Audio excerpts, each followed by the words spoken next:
నేటి ధాత్రి వార్తలకు స్వాగతం. ముందుగా వార్తల్లోని ముఖ్యాంశాలు. నాణ్యమైన విద్య, పౌష్టికాహారం అందించడమే బాధ్యత అన్న రేవంత్. పిల్లల భవిష్యత్తు కోసం రోజుకు 18 గంటలు పని. గ్రామీణ విద్యార్థులకు నాణ్యమైన విద్య అందించడమే లక్ష్యం. పేద పిల్లల విద్యాభారం ప్రభుత్వం భరిస్తుందన్న రేవంత్ రెడ్డి.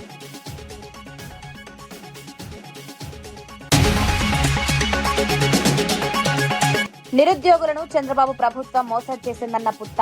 2 ఏళ్లుగా ఉద్యోగ నియామకాలు నిలిపేశారన్న పుత్త శివశంకర్ రెడ్డి. ఉద్యోగాల భర్తీపై స్పష్టమైన షెడ్యూల్. నిరుద్యోగ భవిష్యత్తుతో ఆడుకోవద్దని సూచన.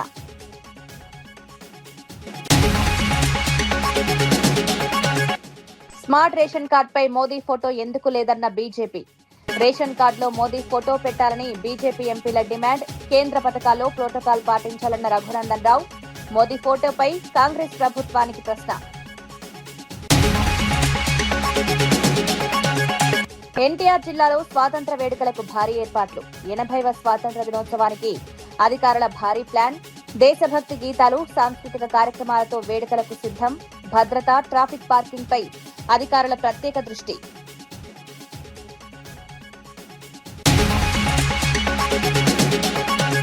రక్షణ బడ్జెట్ 7.85 లక్షల కోట్లకు చేరిందన్న రాజ్నాథ్.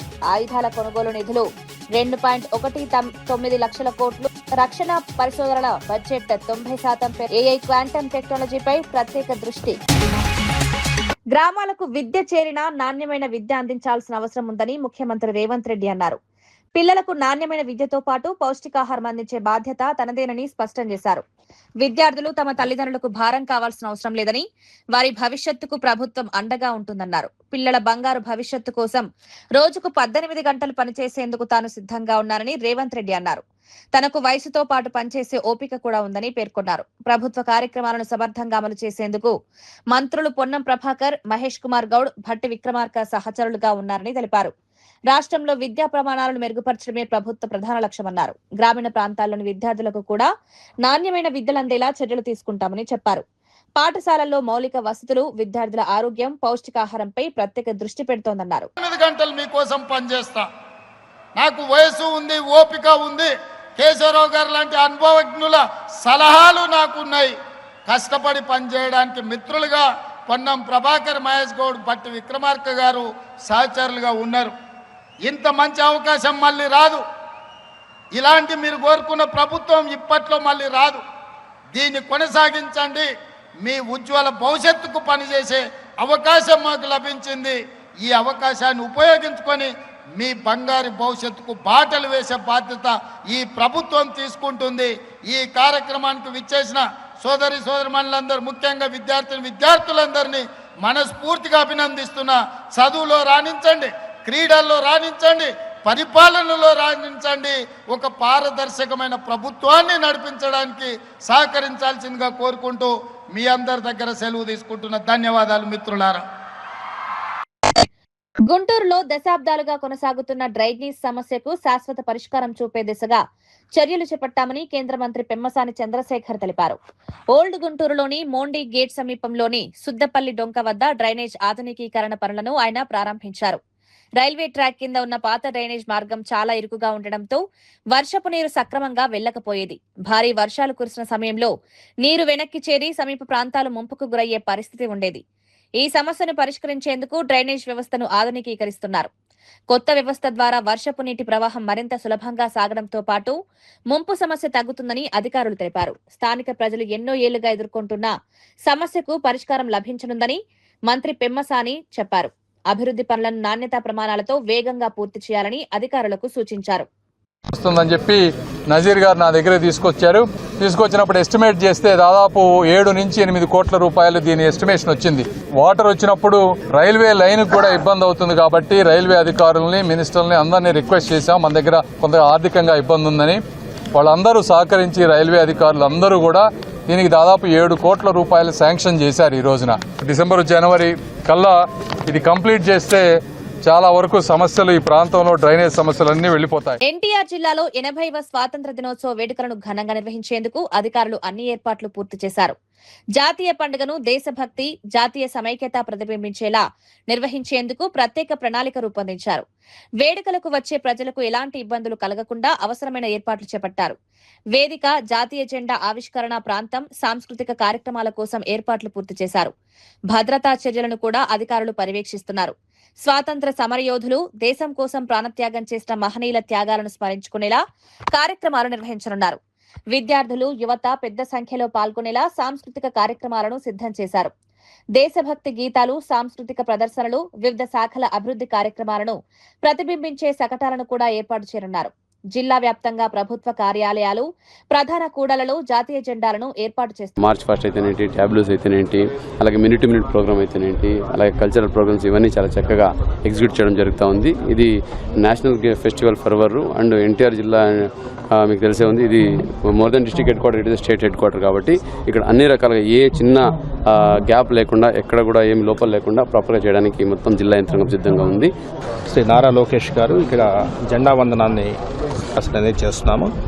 ముఖ్యంగా రేపు పోలీస్ సిబ్బందితో పాటు, ఆర్మ్డ్ సిబ్బందితో పాటు home guards, NCC, scouts, front line warriors అంతా కూడా వారికి గౌరవవందనం ఇవ్వడం జరుగుతుంది. సో ఈ సందర్భంగా ఫస్ట్ టైం ఈ గ్రౌండ్లో మనము ఈ వేడుకలు జరుపుతాం కాబట్టి చాలా కట్టుదిట్టమైన భద్రతా ఏర్పాట్లతో పాటు మనము ఈ గ్రౌండ్ని కూడా మనం ప్రిపేర్ చేసుకోవడం జరిగింది. ఏదైతే మనం నేషనల్ సాంగ్ ఉందో అది అందరికీ కనిపించేలాగా పెద్ద స్క్రీన్స్ 2 ఏర్పాటు చేయడం జరుగుతుంది. ఎందుకంటే మనం వందే మాతరాన్ని ఆలపించడం అనేది ఫస్ట్ టైం కాబట్టి సో ప్రజలు కూడా దాన్ని ఒకసారి గమనించవలసిందిగా కోరుతున్నాను. తెలంగాణ ప్రభుత్వం కొత్తగా ప్రవేశపెట్టిన స్మార్ట్ రేషన్ కార్డులపై ప్రధానమంత్రి నరేంద్ర మోదీ ఫోటో లేకపోవడంపై బీజేపీ ఎంపీలు అభ్యంతరం వ్యక్తం చేశారు. బీజేపీ ఎంపీ రఘునందన్ రావు ముఖ్యమంత్రి ఫోటోను స్మార్ట్ రేషన్ కార్డుపై ఉంచి ప్రధాని మోదీ ఫోటోను ఎందుకు పెట్టలేదని హెచ్చరించారు. కొత్త రేషన్ కార్డుల పంపిణీపై తమకు ఎలాంటి అభ్యంతరం లేదని, అయితే కేంద్ర ప్రభుత్వానికి సంబంధించిన పథకాల అమలులో ప్రధానమంత్రి ఫోటో ఉండాల్సిన అవసరం ఉందన్నారు. ప్రోటోకాల్ ప్రకారం మోదీ ఫోటోను కూడా కార్డుపై ఉంచాలని డిమాండ్ చేశారు. మరో బీజేపీ ఎంపీ అరవింద్ కుమార్ కూడా అదే అంశాన్ని ప్రస్తావించారు. స్మార్ట్ రేషన్ కార్డులపై ప్రధాని ఫోటో లేకపోవడం ప్రోటోకాల్ కు సంబంధించిన అంశమని పేర్కొన్నారు. కేంద్ర, రాష్ట్ర ప్రభుత్వాలు కలిసి అమలు చేస్తున్న సంక్షేమ పథకాలకు సంబంధించి ప్రజలకు స్పష్టత ఉండాలని బీజేపీ నేతలన్నారు. మరి ఇన్ని బొమ్మలు పెట్టి వచ్చిన మీకు ఒక నరేంద్ర మోడీ గారు బొమ్మ పెడితే ఎక్కడ ఇబ్బంది వచ్చిందో ఒకసారి తెలంగాణ ప్రజలకు చెప్పాలి. రేషన్ షాప్లో కూడా బ్యానర్ కట్టుకుంటారన్న, దాని మీద కూడా ఇదే ఫోటో పెట్టుకుంటారు. అడ్వర్టైజ్మెంట్లు ఇస్తారన్న, ఫుల్ పేజీ అడ్వర్టైజ్మెంట్లు ఒక్కొక్క దినపత్రికకి. మేము దేనికి వ్యతిరేకం కాదు, కానీ ఈ బొమ్మలు పెట్టుకున్నారు కదా, ఈయనకేం సంబంధం, ఈయనకేం సంబంధం, ఈయనకేం సంబంధం. 5 కిలోలు మేము ఇస్తున్నాం, కిలో మీరు ఇస్తున్నారు. కిలో ఇచ్చిన వాళ్ళే 3 బొమ్మలు ఇంత పెద్దగా పెట్టుకుంటే మరి 5 కిలోలు ఇచ్చిన ఆయన బొమ్మ ఎట్లా పెద్దగా ఉండాలనా వద్దా? ఇగో ఇది కాంగ్రెస్ పెద్దల యొక్క నీతి, నిజాయితీ, ఘనకార్యం. విద్యే ప్రజల జీవితాల్లో వెలుగును, అభివృద్ధి తీసుకొచ్చే ప్రధాన మార్గమని ముఖ్యమంత్రి రేవంత్ రెడ్డి అన్నారు. హైదరాబాద్ నక్లెస్ రోడ్లోని హెచ్ఎండిఏ గ్రౌండ్స్ లో జ్యోతిబా పూలే, సావిత్రిబాయి పూలే విగ్రహాలను ఆవిష్కరించిన సందర్భంగా సీఎం మాట్లాడారు. భవిష్యత్ తరాలకు నాణ్యమైన విద్య అందించేందుకు ప్రభుత్వం కట్టుబడి ఉందన్నారు. యంగ్ ఇండియా స్కూల్స్ కార్యక్రమం ద్వారా విద్యా వ్యవస్థలో సమూల మార్పులు తీసుకురావాలని లక్ష్యంగా పెట్టుకున్నామన్నారు. అన్ని వర్గాల పిల్లలు కలిసి చదువుకోవడం ద్వారా కుల వివక్షను తగ్గించవచ్చని పేర్కొన్నారు. పిల్లలకు సమాన అవకాశాలు కల్పించడమే ప్రభుత్వ లక్ష్యమన్నారు. ఫీజు రియంబర్స్మెంట్ పథకంపై కూడా సీఎం మాట్లాడారు. ఈ ఏడాది నుంచి ఫీజు రియంబర్స్మెంట్ నిధులను ముందుగానే చెల్లించేలా ప్రభుత్వం చర్యలు తీసుకుంటోందని తెలిపారు. విద్యార్థుల భవిష్యత్తు కోసం ప్రభుత్వం పాఠశాలలను బలోపేతం చేయాల్సిన అవసరం ఉందన్నారు. నర్సరీ నుంచి 12th క్లాస్ వరకు మీరు విద్య నేర్చుకోండి. ఏటీసీలు కావచ్చు, ఐటీఐలు కావచ్చు, పాలిటెక్నిక్ కావచ్చు, స్కిల్ యూనివర్సిటీ కావచ్చు, ఇతర సాంకేతిక నైపుణ్యం, ముఖ్యంగా మా ఆడపిల్లలు ఇక్కడ ఉన్నారు. మీరు నర్సింగ్ చదువుకున్నారంటే 2 లక్షల రూపాయలతోని జర్మనీ, జపాన్, సౌత్ కొరియా లాంటి దేశాలలో మీకు ఉద్యోగాలు ఎదురు చూస్తున్నాయి.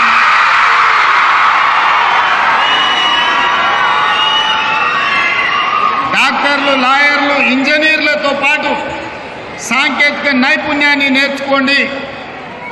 ఐఏఎస్లు, ఐపీఎస్లతో పాటు సాంకేతిక నైపుణ్యం నేర్చుకోండి. ఈరోజు మన ప్రభుత్వం సాంకేతిక నైపుణ్యం కోసం సంపూర్ణమైన అవగాహనతో ముందుకు వెళ్తున్నది. నిషేధిత జాబితా నుంచి భూములను తొలగిస్తామని ముఖ్యమంత్రి రేవంత్ రెడ్డి చెప్తున్నారని మాజీ మంత్రి ఎమ్మెల్యే తలసాని శ్రీనివాస్ యాదవ్ విమర్శించారు. అసలు భూములను 22A నిషేధిత జాబితాలో పెట్టామని ఎవరు ఆదేశించారని ప్రశ్నించారు. 22A జాబితాలో భూములను చేర్చి 30 నుంచి 40% వరకు కమిషన్ డిమాండ్ చేస్తున్నారని తలసాని ఆరోపించారు. ఈ వ్యవహారంలో సంబంధమున్న వ్యక్తుల జాబితాను త్వరలో బయట పెడతామని హెచ్చరించారు. భూముల విషయంలో ప్రభుత్వం పారదర్శకంగా వ్యవహరించాలని డిమాండ్ చేశారు. నిషేధిత జాబితాలోకి భూములను చేర్చడం, ఆ తర్వాత తొలగించేందుకు డబ్బులు డిమాండ్ చేస్తున్నారని ఆరోపణలపై సమగ్ర విచారణ జరపాలని కోరారు. రైతులు, భూ యజమానులు అనేక ఇబ్బందులు ఎదుర్కొంటున్నారన్నారు. తమ భూములు రికార్డుల్లో ఉన్నప్పటికీ నిషేధిత జాబితాలో చేరడంతో లావాదేవీలు నిలిచిపోతున్నాయని పేర్కొన్నారు. భూముల సమస్యలను పరిష్కరించాల్సిన ప్రభుత్వం కొత్త సమస్యలు సృష్టించకూడదని సూచించారు. గేటెడ్ కమ్యూనిటీ కావచ్చు, కమర్షియల్ కావచ్చు, అన్ని దీంట్లో పేదవాళ్ళు ఉండేటువంటి ఇండ్లను కూడా నిషేధిత జాబితాలో పెట్టి ముఖ్యమంత్రి గారికి నేను ఏం తెలియనట్టు నాది పూచి అంటాడు. అంటే ఇదే కలెక్టరేట్లల్లా ఎవరిని కలవమంటారు మీకు తెలియదా? 30%, 40% డిమాండ్ చేసి తీసుకుంటుంది మీకు తెలియదా? తెలియకపోతే త్వరలోనే ఎవరెవరు తీసుకున్నారో ఆ లిస్టు కూడా బయట పెడతాం. అమాయకంగా రెండోది ఏంటంటే చట్టాలు కానివ్వండి, న్యాయస్థానాలు కానివ్వండి, మీకు ఈ దేశంలో న్యాయస్థానాలు చట్టాలు ఉన్నాయనేటువంటిది మర్చిపోయినరా? హైడ్రా మొన్న ఇష్టం ఉన్నట్టు చేస్తే చట్టం ఏం చేసింది తెలుసు కదా. రేపు ఇది కూడా అదే జరుగుతుంది. అంటే ఒక రాష్ట్ర ప్రభుత్వానికి ఉన్నలేని భూములన్నీ 22A పెట్టిన అధికారం ఎవరిచ్చారు మీకు? అంటే ఒక పేదవాడు, ఒక రైతు, లేకపోతే ఎవరన్నా వ్యాపారం చేసుకునే వాళ్ళు సొంతంగా వాళ్ళ డబ్బులతో కొన్నటువంటి భూములు, తండ్రులు తాతలు పరంపరగా వచ్చినటువంటి ఆస్తులని మీరు 22A పెట్టి మీరు నెగోషియేషన్ చేస్తారా? 30-40% డిమాండ్ చేసి మీ ఇష్టం ఉన్నట్టు దోపిడీ చేస్తే అంటే చూస్తూ ఊరుకుంటారా అనుకుంటారా? ఇదొకటి. ఇంకోటి చెప్పి ఆయన బీసీల పార్టీగా చెప్పుకుంటున్న టీడీపీ కూటమి ప్రభుత్వం బీసీ నాయకులపై కుట్రపూరితంగా అక్రమ కేసులు పెడుతోందని YCP BC cell working president Ramesh Goud ఆరోపించారు. బీసీలకు వైఎస్ జగన్ అండగా ఉన్నారనే కారణంతో వారిని రాజకీయంగా దెబ్బతీయాలని ప్రభుత్వం ప్రయత్నిస్తోందని విమర్శించారు. బీసీ నాయకులను లక్ష్యంగా చేసుకుని కేసులు పెట్టడం ద్వారా రాజకీయ లబ్ధి పొందాలని కూటమి ప్రభుత్వం చూస్తోందన్నారు. ప్రభుత్వ బెదిరింపులకు బీసీలు భయపడబోరని రమేష్ గౌడ్ స్పష్టం చేశారు. బీసీలంతా ఒక్కతాటిపైకి వచ్చి జగన్ వెంట నిలిచారని తెలిపారు. బీసీ వర్గాలకు రాజకీయంగా, సామాజికంగా మరింత ప్రాధాన్యం కల్పించాల్సిన అవసరం ఉందన్నారు. బీసీలపై కేసు పెట్టడం వారి గొంతును అణచివేయలేనని పేర్కొన్నారు. ప్రభుత్వం తన విధానాలను మార్చుకోవాలని సూచించారు. బీసీలకిచ్చిన హామీలను అమలు చేయాలని డిమాండ్ చేశారు. తన పార్టీకి సంబంధించినటువంటి ఒక వ్యక్తి తన భార్య బట్టలు చించి సభ్య సమాజం తలదించుకునే విధంగా మహిళా సమాజం కూడా తలెత్తుకోలేనటువంటి పరిస్థితులు తీసుకొని వచ్చి తిరిగి మా ఎమ్మెల్యే గారి పైన కేసులు పెట్టడం. మరొక సందర్భంలో సీదిరి అప్పుల రాజు గారు, ఆయన ఒక మాజీ మంత్రి, మస్తిగారి కుటుంబానికి సంబంధించినటువంటి ఒక గొప్ప వ్యక్తి, ఒక డాక్టరు. ఒక్కటంటే ఒకటి ఆధారమైనా ఉందా? ఒక వీడియో విజువల్స్ ఉన్నాయా? కనీసం వాళ్ళ ఇంటి మీదకి పోయినటువంటి ఎవిడెన్స్లు ఉన్నాయా? కేవలం కల్పిత కథలు, అబద్ధాలు. ఏ విధంగా బీసీలను దెబ్బతీయాలా, తద్వారా రాజకీయ లబ్ధి పొందాలా, కేవలం జగన్మోహన్ రెడ్డి గారి పైన ఉన్నటువంటి కచ్చి తీర్చుకోవాలా. బీసీల పార్టీ అని చెప్పుకుంటూ బీసీలకు నిరంతరం వెన్నుపోటు పొడచడమేనా? అదే ఒకసారి ఆలోచించండి. ఈ రాష్ట్రంలో ఉన్నటువంటి బీసీలు అందరూ కూడా ఆలోచించడం విజ్ఞప్తి చేస్తా ఉన్నాం మేము. శ్రీకాకుళం నుంచి మొదలుకుంటే అనంతపురం జిల్లా వరకు పెద్ద ఎత్తున బీసీల నాయకత్వాన్ని తన స్వార్థం కోసం, తన స్వలాభం కోసం, తన రాజకీయం కోసం వెన్నుపోటు పొడుస్తున్నటువంటి చంద్రబాబు నాయుడు గారు. ఒక్కటైతే సూటిగా చెప్తా ఉన్నాం చంద్రబాబు నాయుడు గారికి, మీరు ఇంత పెద్ద ఎత్తున బీసీలపైన దాడులకు, దౌర్జన్యాలకు, కేసులకు తెగబడుతున్నారు కదా. ఎక్కడైనా కానీ, ఎవరైనా కానీ కేసులు బనాయించుకున్నటువంటి వాళ్ళు మీకు భయపడినటువంటి పరిస్థితి కానీ, వెనకడుగు వేసినటువంటి పరిస్థితి కానీ. తెలంగాణ ప్రభుత్వం ప్రతికూల వార్తలు రాసే మీడియా సంస్థలను బెదిరిస్తోందని బీఆర్ఎస్ జనరల్ సెక్రటరీ ఆరోపించారు. ప్రభుత్వం గురించి ప్రతికూలంగా రాస్తే లైసెన్సులు రద్దు చేస్తామని, ప్రకటనలు ఇవ్వబోమని పత్రికలు, టీవీ ఛానళ్లను బెదిరిస్తున్నారని ఆరోపించారు. ముఖ్యమంత్రి రేవంత్ రెడ్డి హోం, మున్సిపల్, పట్టణాభివృద్ది శాఖలను తన వద్దే ఉంచుకుని పోలీస్ వ్యవస్థ, హెచ్ఎండీఏపై నియంత్రణ కలిగి ఉన్నారని విమర్శించారు. బోమ్రాస్పేట్ రైతులు భూముల సమస్యలపై తీవ్రంగా పోరాడుతున్నప్పటికీ మీడియా సరైన ప్రాధాన్యం ఇవ్వడం లేదన్నారు. దీంతో రైతులే డబ్బులు సమీకరించి పత్రికల్లో ఫ్రంట్ పేజ్ ప్రకటనలు ఇవ్వాల్సిన పరిస్థితి ఏర్పడిందని ఆరోపించారు. రైతులు 5,000 నుంచి 10,000 రూపాయల వరకు చందాలు వేసుకుని తమ సమస్యను ప్రజలకు తెలియజేసేందుకు ప్రకటనలు ఇస్తున్నారని తెలిపారు. రైతుల సమస్యలను మీడియా స్వతంత్రంగా వెలుగులోకి తీసుకురావాలని కోరారు. ప్రభుత్వ ప్రకటనలపై ఆధారపడకుండా ప్రజా సమస్యలను కూడా మీడియా సమగ్రంగా కవర్ చేయాలని సూచించారు. మీడియాపై ఒత్తిడి తీసుకురావడం ప్రజాస్వామ్యానికి మంచిది కాదన్నారు. రైతుల భూముల సమస్యను ప్రభుత్వం వెంటనే పరిష్కరించాలని డిమాండ్ చేశారు. మన దోస్తు క్లోజ్ దోస్త్ అయినా పొంగులేటిని పెట్టాలి. పొంగులు పెట్టి నేనేమో పోలీసు వాళ్ళని కంట్రోల్లో పెట్టుకుంటా, నేను అధికారులను కంట్రోల్లో పెట్టుకుంటా, నువ్వు కలెక్టర్లు నువ్వు కంట్రోల్లో పెట్టుకో, ఆర్కే వాళ్ళని కంట్రోల్లో పెట్టుకో అని పొంగులేటికి రెవెన్యూ శాఖ ఇచ్చాడు. ఇక మూడవది, మన దందా అంతా బయటికి తెలిస్తే ఎట్లా తెలియని ఎవరి ద్వారా తెలవాలి? పత్రికల ద్వారా తెలవాలి, ఛానళ్ల ద్వారా తెలవాలి. అందుకొరకు ఈ పత్రికలను, ఈ ఛానళ్లను కంట్రోల్ చేసే డిపార్ట్మెంట్ ఒకటి ఉన్నది, అదే సమాచార పౌర సంబంధాల శాఖ. అర్థమైందా మీకు? ఆ సమాచార పౌర సంబంధాల శాఖను మళ్ళా పొంగిలేటి చేతుల్లో పెట్టిండు. ఇప్పుడు నేను ఇంత ఒరులుతున్నా, మళ్ళా ఇంతసేపు ఒరలిండు, అదేవిధంగా లచ్చన్ ఇంతసేపు ఒరలిండు. ఇవన్నీ పత్రికలు రావు. ఓపెన్ చెప్తున్నా, ఒక నమస్తే తెలంగాణలో వస్తాయి, తెలంగాణ టుడేలో వస్తాయి, తెలంగాణ న్యూస్లో వస్తాయి, టీ న్యూస్లో వస్తాయి, వేరే దాంట్లో రానియరు. ఇక ఎందుకు రానియరు? బిడ్డ నువ్వు ఇది రాస్తే నీ లైసెన్స్ రద్దు, బిడ్డ నువ్వు ఇది రాస్తే నీకు అడ్వర్టైజ్మెంట్ ఇయ్యా, ఎవరైతే మాకు ఫేవరబుల్ గా రాస్తారో వాళ్ళకే ఇస్తా అని చెప్పి ఇన్ఫర్మేషన్ మొత్తం కూడా కంట్రోల్ చేస్తా ఉన్నారు. ఇలా బొమ్మరాజపేట రైతులు ఇంత ఘోరంగా కొట్లాడుతున్నారు. ఒక్క రోజన్నా వచ్చిందనండి పేపర్లలో, నాకైతే రోజు కళ్ళల్లో నీళ్ళు వచ్చినాయి. ఇదే ఏరియాకు చెందిన రైతులు ఫ్రంట్ పేజ్ అడ్వర్టైజ్మెంట్ ఇచ్చిండ్రండి. నాకైతే నిజంగా బాధ అనిపించింది. ప్రజల న్యూస్ పత్రికా విలేకరులు రాసి నిజం వైపు అని వీళ్ళు ట్యాగ్ లైన్లు పెట్టుకునే, మేము ఎంత ధైర్యం ఆంధ్రజ్యోతి కానీ ఒక ఆయన రాస్తాడు, మేము ఈనాడు తెలుగు దినపత్రికను ఇంకొక ఆయన రాస్తాడు, ఇంకొక ఆయన ఇంకొక పత్రికలు పెట్టుకుంటారు. మరి రైతులు వాళ్ళ కష్టాలు కన్నీళ్లు రాసటో నాదులు కరువైనరని చెప్పి అందరు కూడా ఒక్కొక్కరు ఒక 5,000, 10,000, 20,000, 30,000 చందాలు వేసుకొని ఆంధ్రజ్యోతిలోనో ఏదో పత్రికలను ఫ్రంట్ పేజ్ అడ్వర్టైజ్మెంట్ తీసుకొచ్చేదాకా ఇలా పరిస్థితి దిగజారిందంటే అసలు రాష్ట్రాల ప్రభుత్వం ఉన్నదా? హైదరాబాద్ ను గ్రీన్ సిటీగా మార్చే లక్ష్యంతో తెలంగాణ ప్రభుత్వం కీలక నిర్ణయం తీసుకుంది. రాష్ట్ర cabinet Telangana auto rickshaw electric conversion scheme కు 200 కోట్లతో ఆమోదం తెలిపింది. ఈ పథకం ద్వారా నగరంలో నడుస్తున్న 18,766 పెట్రోల్, డీజిల్ ఆటోలను ఎలక్ట్రిక్ వాహనాలుగా మార్చేందుకు ప్రభుత్వం చర్యలు తీసుకుంటోంది. కొత్త ఎలక్ట్రిక్ ఆటో కొనుగోలు చేసే వారికి లేదా పాత ఆటోకు ఎలక్ట్రిక్ కిట్ అమర్చుకునే వారికి ఆర్థిక సహాయం అందించనున్నారు. ఒక్కో ఆటో డ్రైవర్ కు గరిష్టంగా 1.5 లక్షల వరకు సబ్సిడీ అందించే అవకాశం ఉంది. పెట్రోల్, డీజిల్ వాహనాల వినియోగాన్ని తగ్గించడం ద్వారా నగరంలోని కాలుష్యాన్ని నియంత్రించడమే ఈ పథకం ప్రధాన ఉద్దేశంగా ప్రభుత్వం భావిస్తోంది. ఆటో డ్రైవర్లపై ఇంధన ధరల భారం కూడా తగ్గే అవకాశం ఉందని అధికారులు చెబుతున్నారు.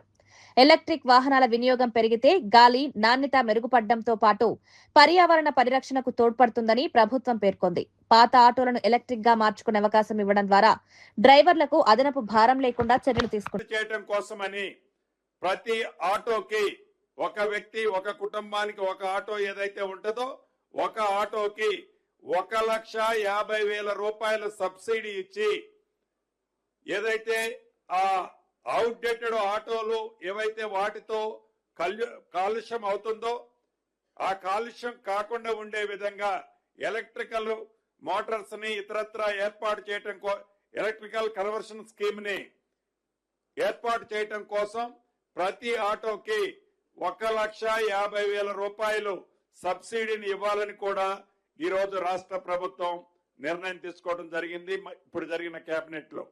అదేవిధంగా హిల్ట్ పాలసీ ఈ రాష్ట్ర ప్రభుత్వం ఈ క్యూర్ ఏరియాలో ఉన్న ప్రాంతంలోని పారిశ్రామికంగా ఉన్న ఇండస్ట్రీస్ ని షిఫ్ట్ చేసేదాన్ని ప్రోత్సహించాలి. బెనిఫిషరీస్ ఇండస్ట్రియలిస్టుల కోరిక మేరకు అక్టోబర్ 33 నెలలు పొడిగించి అక్టోబర్ 31వ తారీఖు వరకు అప్లై చేసుకునే ఆప్షన్ ని 3 months ఎక్స్టెన్షన్ చేయడం జరిగింది. నిరుద్యోగ యువతను చంద్రబాబు ప్రభుత్వం దారుణంగా మోసం చేసిందని వైసీపీ రాష్ట్ర అధికార ప్రతినిధి పుత్తా శివశంకర్ రెడ్డి ఆరోపించారు. వైఎస్ జగన్ ప్రభుత్వ హయాంలో నిరుద్యోగ యువత కోసం ఆర్థిక శాఖతో పాటు వివిధ శాఖల్లో కీలక పోస్టుల భర్తీకి నోటిఫికేషన్లు ఇచ్చామని తెలిపారు. అయితే చంద్రబాబు ప్రభుత్వం అధికారంలోకి వచ్చిన తర్వాత ఆ నియామకాలను 2 ఏళ్లుగా నిలిపివేసిందని విమర్శించారు. ఉద్యోగాల కోసం ఎదురు చూస్తున్న వేలాది మంది నిరుద్యోగులు తీవ్ర ఇబ్బందులు పడుతున్నారన్నారు. గత ప్రభుత్వంలో విడుదల చేసిన నోటిఫికేషన్లకు సంబంధించి తదుపరి ప్రక్రియను ప్రభుత్వం ఎందుకు పూర్తి చేయడం లేదని ప్రశ్నించారు. ఉద్యోగాల భర్తీ విషయంలో ప్రభుత్వం స్పష్టమైన షెడ్యూల్ ప్రకటించాలని డిమాండ్ చేశారు. నిరుద్యోగులకు ఇచ్చిన హామీలను అమలు చేయాలని కోరారు. ఉద్యోగాల కోసం ఏళ్ల తరబడి సిద్ధమవుతున్న యువత భవిష్యత్తుతో ప్రభుత్వం ఆడుకోవద్దని సూచించారు. ఖాళీగా ఉన్న పోస్టులను గుర్తించి వెంటనే భర్తీ చేయాలన్నారు. పోటీ పరీక్షలకు సిద్ధమవుతున్న అభ్యర్థులకు స్పష్టతనివ్వాల్సిన బాధ్యత ప్రభుత్వంపై ఉందని పేర్కొన్నారు.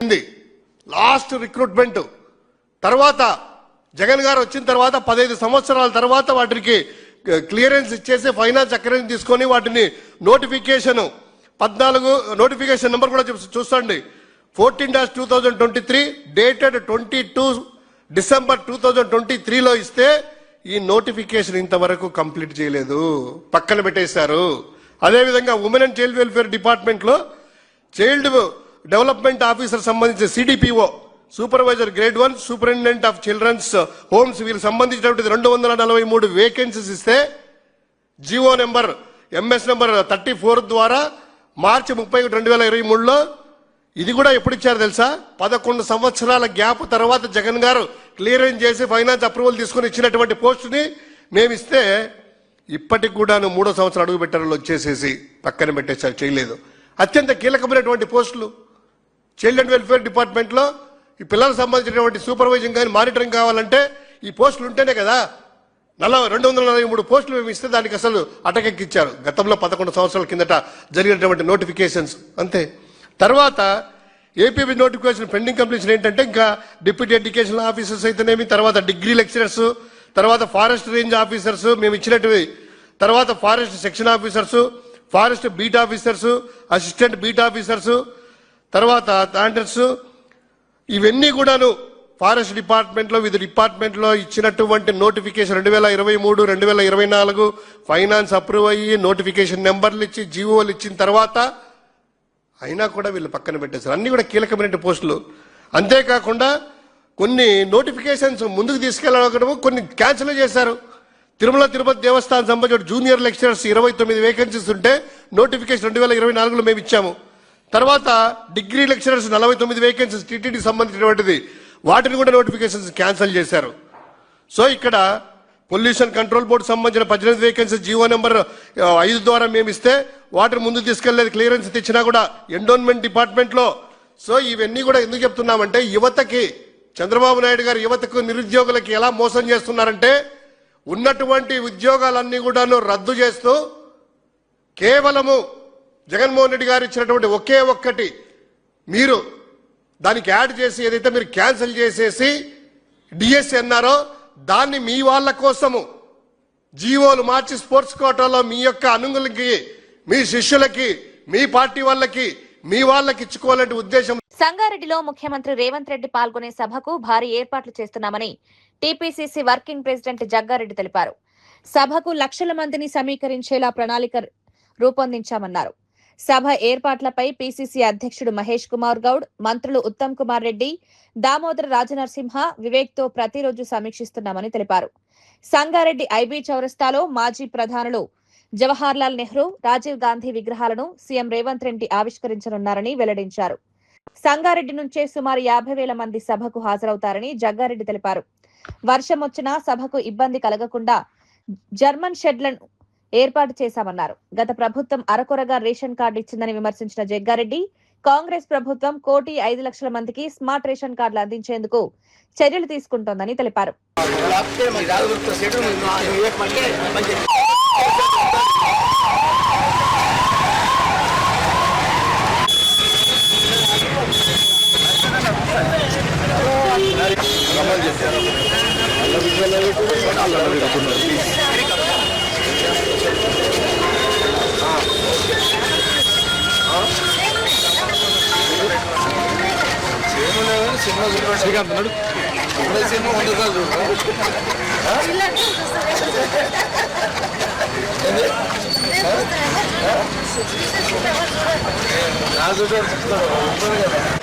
ఎల్లుండే కట్టేస్తాను ఇప్పుడు అడిగే చేస్తున్నాయి లేదా ఇది కూడా ఎల్లుండి అవసరం లేదు కట్టేద్దాం.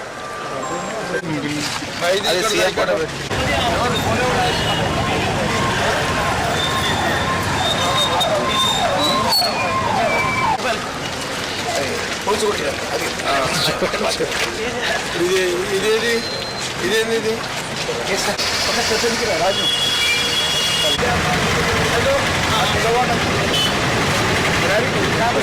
నాతో మాట్లాడుతున్నా అంతే. ఇప్పుడు ఇది వచ్చింది నా బోర్డు. అవును ఇటువంటి 9 పక్కకు వచ్చింది. ఇటువంటి వచ్చింది ఇప్పుడు అది తీసేసి అర్థమైంది.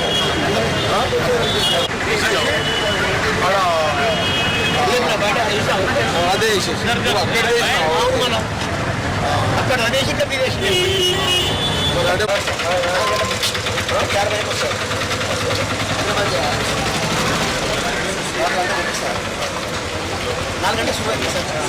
జెండాలు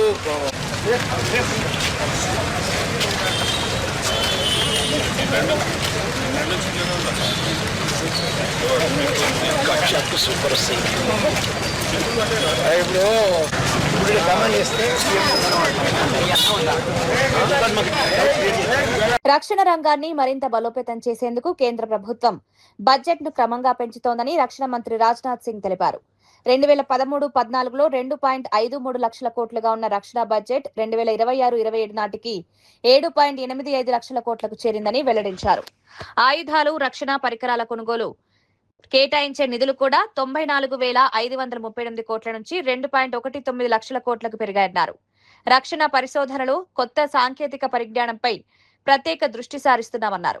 R&D బడ్జెట్ 90% పెరిగి 29,100 కోట్లకు చేరిందన్నారు. రక్షణ రంగంలో పెట్టుబడుల కారణంగా దేశీయ రక్షణ పరిశ్రమ వేగంగా అభివృద్ధి చెందుతోందన్నారు. ప్రస్తుతం 16 ప్రభుత్వ రంగ సంస్థలు, 462 లైసెన్స్ పొందిన రక్షణ కంపెనీలు, దాదాపు 17,000 MSMEలు రక్షణ పరికరాల తయారీలో భాగస్వాములుగా ఉన్నాయని తెలిపారు.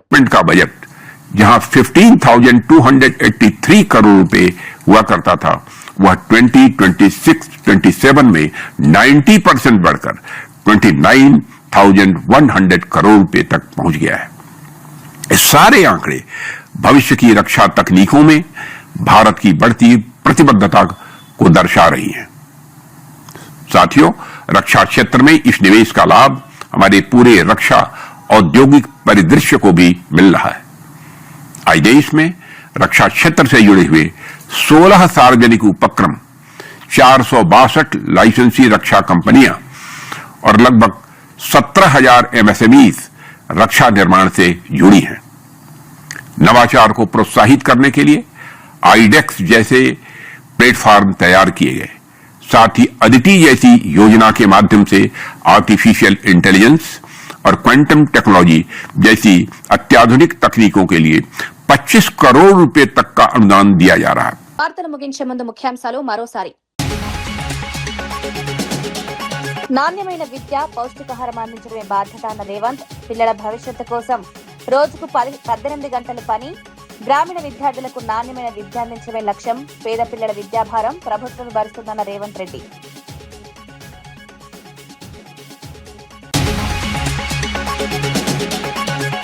నిరుద్యోగులను చంద్రబాబు ప్రభుత్వం మోసం చేసిందన్న పుత్త. 2 ఏళ్లుగా ఉద్యోగ నియామకాలు నిలిపేశారన్న పుత్త శివశంకర్ రెడ్డి. ఉద్యోగాల భర్తీపై స్పష్టమైన షెడ్యూల్, నిరుద్యోగ భవిష్యత్తుతో ఆడుకోవద్దని సూచన.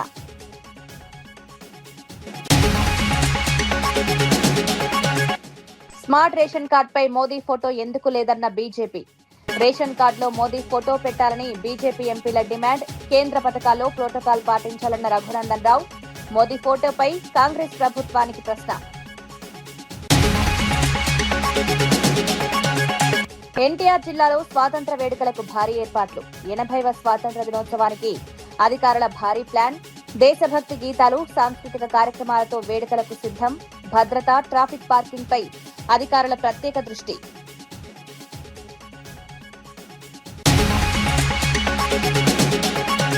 రక్షణ బడ్జెట్ 7.85 లక్షల కోట్లకు చేరిందన్న రాజ్నాథ్.